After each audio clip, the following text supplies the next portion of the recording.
Oke, selamat datang. Coba kita bayangin ya, jauh-jauh di bawah ombak yang biasa kita lihat, ada sebuah dunia yang hampir nggak pernah kita sentuh. Nah, dalam beberapa menit ke depan ini, kita bakal coba menyelam ke sana, ke dasar samudera, buat mengungkap kisah para penghuni misteriusnya. Mereka ini nggak kelihatan, tapi perannya, wah ternyata krusial banget buat planet kita. Kita sering banget kan ya, takjub sama luasnya lautan. Tapi pernah kepikiran nggak sih, apa ya yang sebenarnya terjadi di dasar sana, di tempat yang gelap dan dalam banget itu? Nah, ternyata di bawah sana ada sebuah ekosistem yang luar biasa kompleks dan jujur aja keren banget. Dan inilah mereka.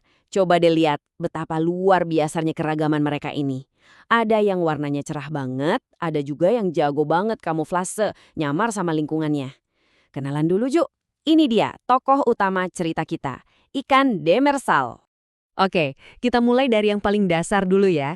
Siapa sih mereka ini dan di mana persisnya mereka tinggal? Jadi apa sih ikan demersal itu? Gampangnya gini deh, mereka itu ikan yang hidup dan cari makan di atau deket-deket dasar laut. Makanya sering disebut penghuni dasar. Ya, karena emang disitulah rumah mereka. Tempat tinggal mereka ini macem-macem banget loh, dari mulai perairan pesisir yang dangkal sampai ke lereng benua yang dalam. Tapi pusat keramaiannya, tempat mereka paling banyak berkembang biak, itu ada di landas kontinen. Kedalamannya sekitar 200-500 meter. Mereka tuh jarang banget main ke tempat yang super dalam, kayak zona abisal yang gelap gulita itu.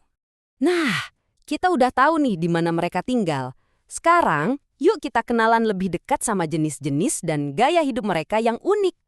Jadi, meskipun sama-sama penghuni dasar, ternyata gaya hidup mereka ada dua macam. Pertama, ada yang namanya ikan bentik. Nah, mereka ini yang benar-benar nempel, hidup dan santai di dasar laut.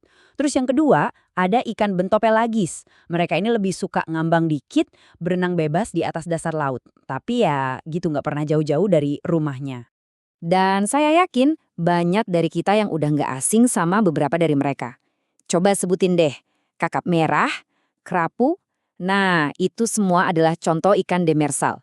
Dan mereka ini penting banget, bukan cuma buat ekosistem laut, tapi juga jadi tumpuan ekonomi loh, terutama di daerah tropis. Nah, di sini ceritanya mulai menarik banget nih. Gaya hidup mereka yang unik di dasar laut ini ternyata ngebentuk biologi mereka dengan cara yang sangat spesifik.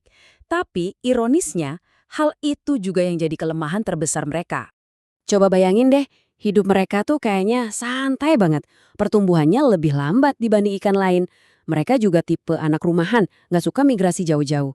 Hidupnya seringnya sendirian atau dalam kelompok kecil aja. Bahkan bentuk tubuhnya, yang perutnya rata, itu emang didesain buat nempel santai di dasar laut. Dan soal berburu, banyak dari mereka itu predator penyergap. Sabar, nunggu mangsa lewat, baru deh up. Nah, gambar ini nunjukin perbedaannya dengan jelas banget. Di satu sisi, ada kerapu. Anggap aja dia ini kura-kuranya lautan. Gerakannya pelan, penuh perhitungan. Terus di sisi lain ada ikan pelagis kayak cakalang. Nah, ini kelincinya. Super cepat, aktif, gerak terus. Benar-benar dua strategi hidup yang bertolak belakang kan? Dan disinilah letak masalah utamanya. Karena mereka tumbuhnya lambat dan nggak kemana-mana, populasi mereka itu susah banget buat pulih kalau ada apa-apa. Jadi, sifat-sifat yang bikin mereka sukses jadi penghuni dasar laut justru jadi kelemahan fatal mereka waktu berhadapan sama kita, manusia, dan aktivitas penangkapan ikan. Sekarang, mari kita lihat lebih dalam gimana kelemahan mereka ini jadi masalah besar saat berhadapan dengan dunia manusia. Kutipan ini dari sumber materi yang kita bahas benar-benar nunjukin gawatnya situasi. Ini bukan lagi sekedar peringatan ya, ini fakta di lapangan. Banyak banget populasi ikan demersal yang udah di ujung tanduk, udah mentok. Data ini ngasih kita gambaran yang cukup mengkhawatirkan. Coba deh perhatikan yang warna merah. Itu Selat Malaka dan Laut Jawa. Artinya, di sana penangkapan ikan udah berlebihan, udah ngelewatin batas amannya. Nah, sebagian besar wilayah lain warnanya kuning. Artinya udah dieksploitasi penuh, udah mepet banget sama batasnya.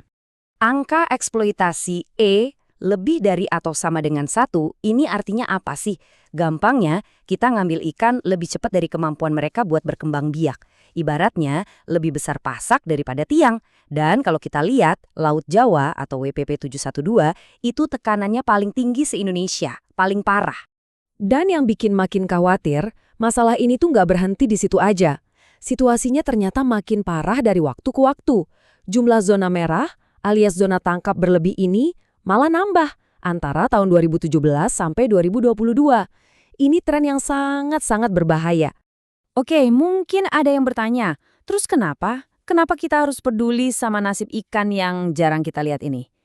Nah, ini dia jawabannya. Dampaknya itu langsung ke kita dan ke kesehatan lautan secara keseluruhan. Mereka itu bukan sekedar ikan biasa. Mereka itu predator kunci yang tugasnya jaga keseimbangan jaring makanan. Ada juga beberapa spesies yang perannya kayak tim kebersihan lautan. Mereka makan bangkai, jadi dasar laut tetap bersih.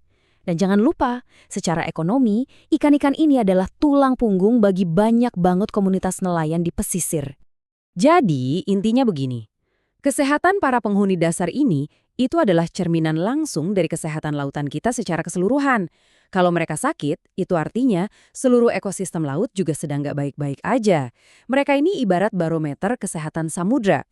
Semua data ini, semua cerita tentang biologi mereka yang unik, ini bukan sekedar informasi, ini adalah sebuah pesan yang mendesak dari dasar laut. Pesannya udah jelas banget. Pertanyaannya sekarang buat kita semua, setelah mendengar pesan ini, apakah kita akan benar-benar mendengarkannya?